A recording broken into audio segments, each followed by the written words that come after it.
Assalamualaikum warahmatullahi wabarakatuh.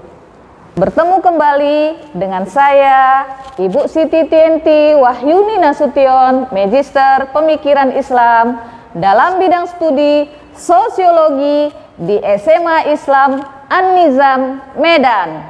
Apa kabar anak-anak?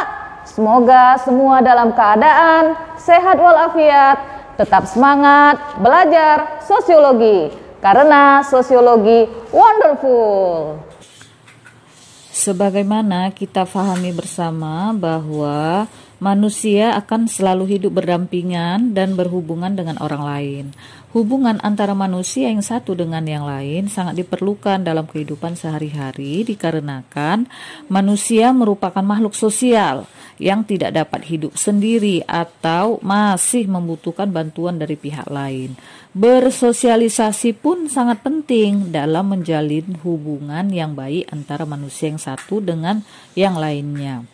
Hubungan sosial yang ada dalam masyarakat inilah yang menjadi konsep dasar dari sosiologi sebagai ilmu dan metode.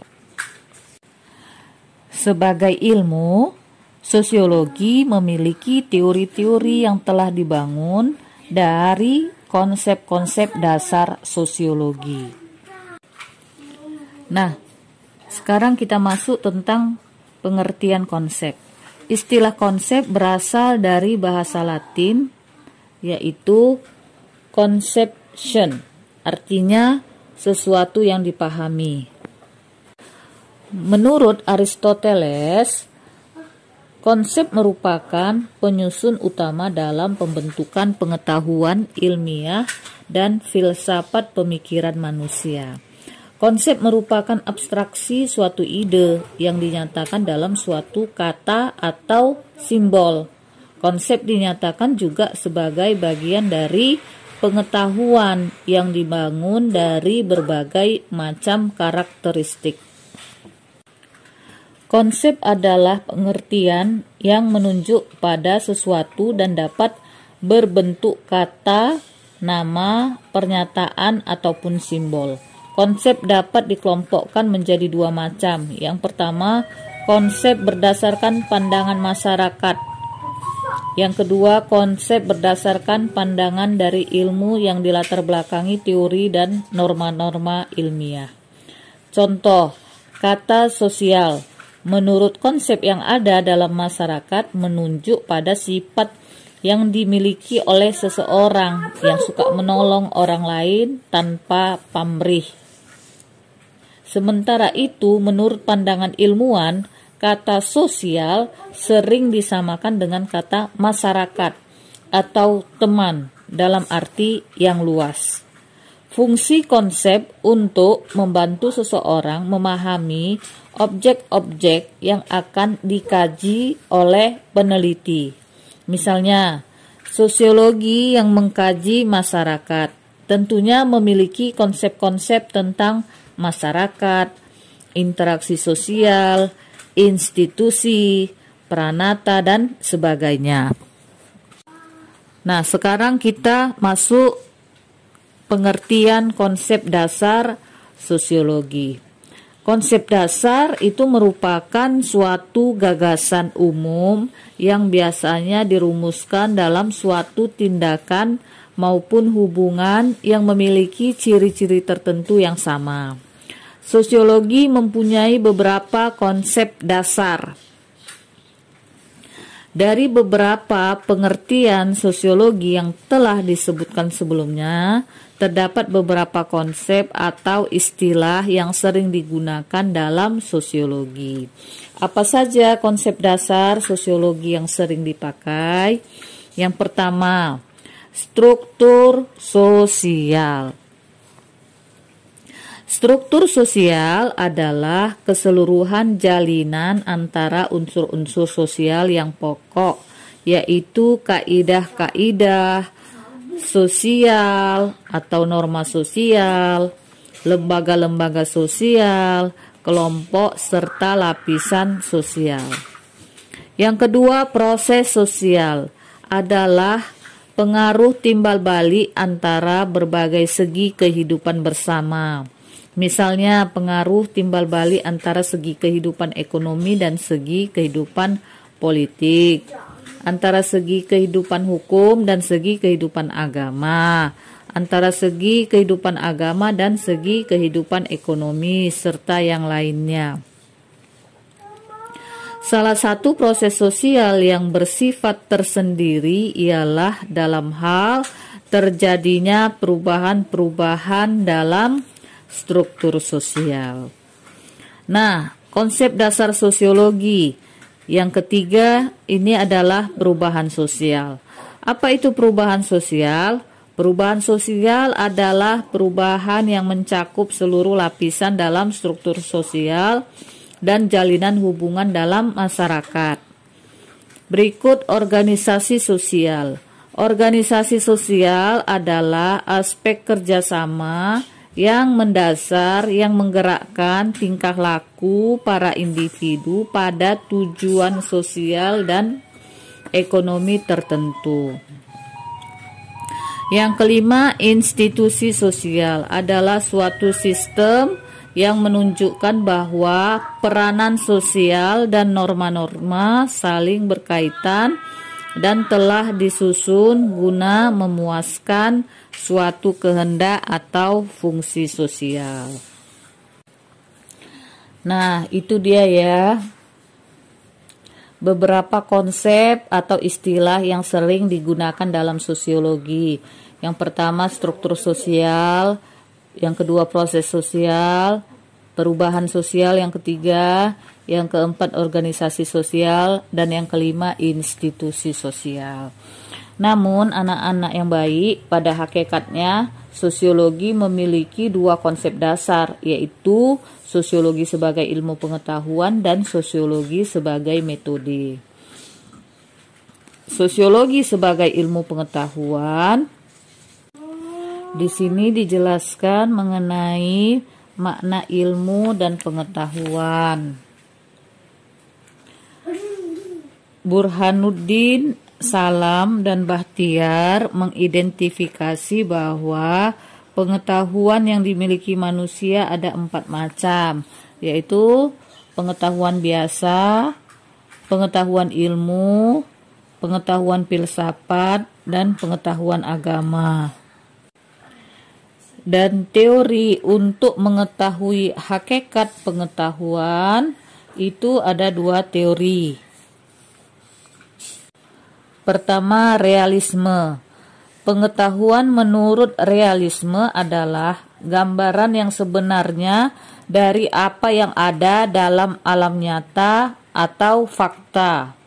Pengetahuan atau gambaran yang ada dalam akal adalah salinan dari yang asli yang ada di luar akal. Dengan demikian, realisme berpendapat bahwa pengetahuan adalah benar dan tepat bila sesuai dengan kenyataan. Yang kedua, teori tentang idealisme. Ajaran idealisme menegaskan bahwa untuk mendapatkan pengetahuan yang benar-benar sesuai dengan kenyataan adalah mustahil. Pengetahuan adalah proses-proses mental atau proses psikologis yang bersifat subjektif. Subjektif dipandang sebagai suatu yang mengetahui, yaitu orang-orang yang membuat gambaran tersebut. Karena itu, pengetahuan menurut teori ini tidak menggambarkan hakikat kebenaran. Yang diberikan pengetahuan hanyalah gambaran menurut pendapat atau penglihatan orang yang mengetahui atau subjek.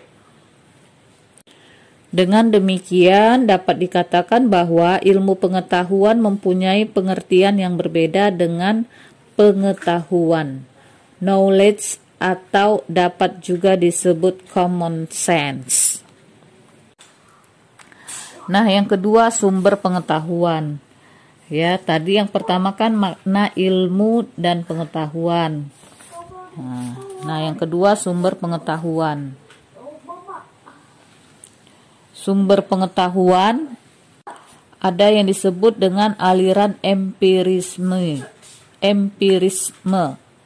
dari David Hume.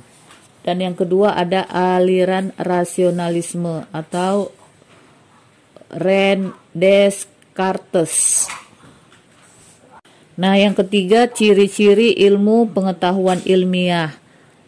Dalam hal ini pengetahuan ilmiah memiliki 5 ciri pokok. Yang pertama empiris.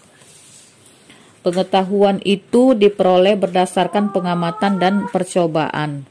Yang kedua sistematis, berbagai keterangan dan data yang tersusun sebagai kumpulan pengetahuan itu mempunyai hubungan ketergantungan dan teratur. Yang ketiga objektif, ilmu berarti pengetahuan itu bebas dari prasangka, perseorangan, dan kesukaan pribadi. Yang keempat analitis.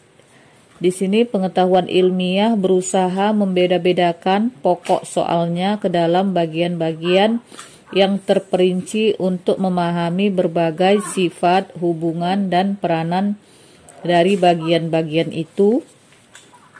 Dan yang kelima verifikatif, dapat diperiksa kebenarannya oleh siapapun juga. Menurut Carlina Supeli Laksono, ilmu pengetahuan ilmiah harus memenuhi 3 syarat. Yang pertama sistematik, yaitu kesatuan teori-teori yang tersusun sebagai suatu sistem.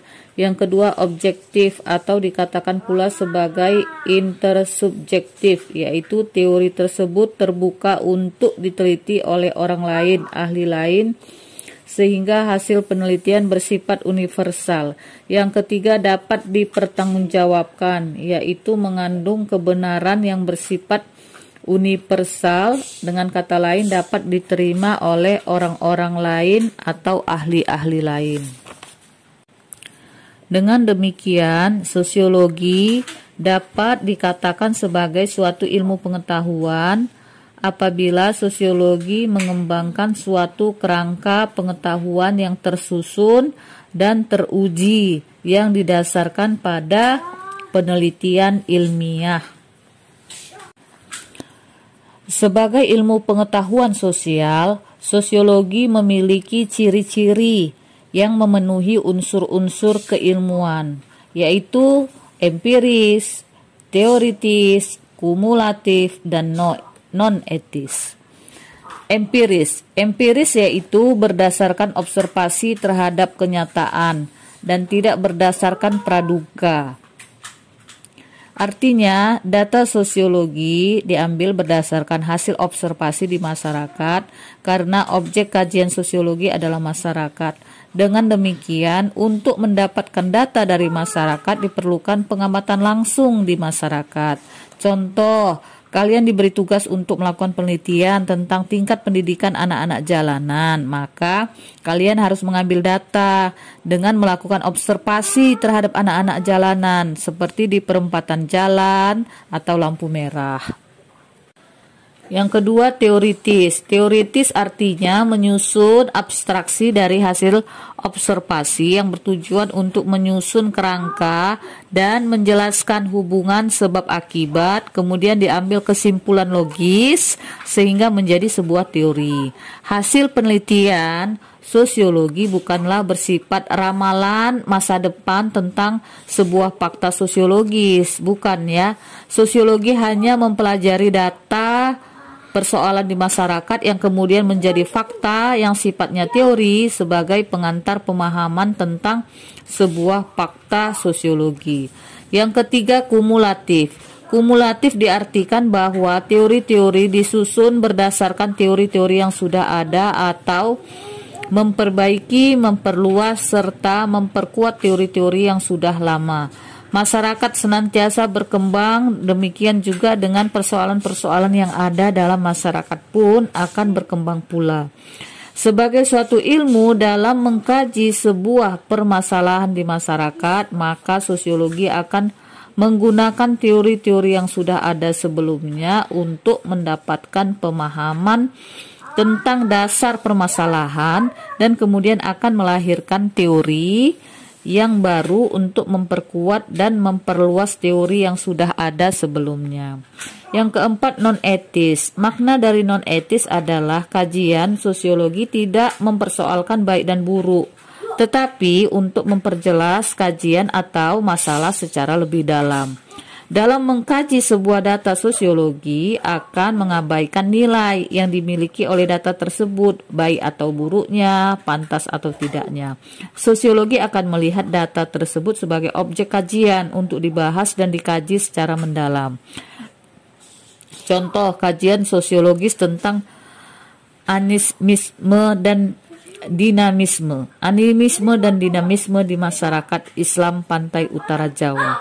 Selanjutnya, sebagai suatu ilmu, maka sosiologi merupakan sekumpulan pengetahuan mengenai kajian masyarakat dan kebudayaan yang disusun secara sistematis dan logis. Sosiologi mempelajari masyarakat sebagai kompleks kekuatan, hubungan, jaringan, interlasi, serta sebagai kompleks lembaga atau peranata. Sosiologi juga melihat individu-individu yang saling berhubungan dan membentuk kelompok-kelompok yang pengaruhnya besar terhadap kelakuan dan pola kelakuan bagi individunya. Masyarakat memiliki banyak aspek yang bisa dipelajari oleh para sosiolog karena masyarakat merupakan kumpulan manusia yang saling berinteraksi. Nah, dengan demikian dapatlah kita simpulkan bahwa konsep dasar sosiologi yang di masyarakat adalah 1. Perubahan sosial, 2. Ketertiban dan pengendalian sosial, 3. Sosialisasi, 4. Organisasi sosial, 5. Mobilitas sosial, yang keenam masalah-masalah sosial. Demikian pembelajaran hari ini. Sampai jumpa di video pembelajaran berikutnya. Jangan lupa like, comment, and share video ini. SMA Islam An-Nizam, unggul, cerdas, Islami. Assalamualaikum warahmatullahi wabarakatuh.